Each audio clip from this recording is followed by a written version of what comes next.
The internet wasn't supposed to be something you paid for, and the moment it became a product, someone got left out on purpose.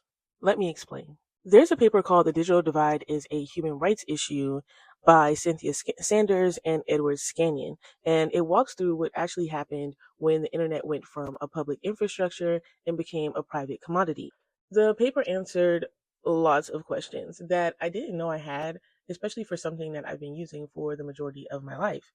The perspective is also in the form or coming from the social worker perspective, and it's focused on the people and not just the technology, which I like and I found helpful through this exercise. So, ARPANET was the internet's ancestor, right? It was a government project and not public in the way that we use it today, but also not a product or a private commodity. In the early 1990s, politicians on both sides started to frame private ownership of the internet as, quote, inevitable and beneficial. It took about 4 years, and in those 4 years of changing policy and making deals and doing all that, there was never any thought put into inclusivity and equity when it came to the privatization of the internet.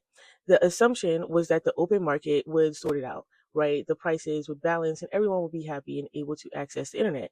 As we can see, that did not happen. The craziest part for me was how people were shut out after the privatization when they were already plugged in. So people were using the infrastructure as ARPANET. And once it became privatized, they no longer had access to it.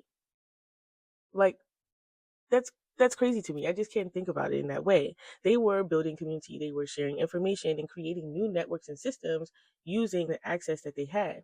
And the infrastructure was sold and they were just not able to do what they were already doing. That's like being in the middle of a project and then in my tending series, I've written about the griots and Harriet Tubman and great minds like Octavia Butler, all pointing to the same thing. These communities were never absent from the story of technology.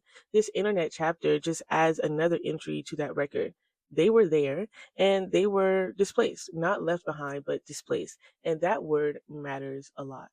When you frame the digital divide as a gap, then the solution starts to look like charity. Let's just give access to these people. Let's give them a laptop. Let's give them a tablet. But when you frame it as displacement, the solution looks more like justice. More so, let's reckon with what we took away.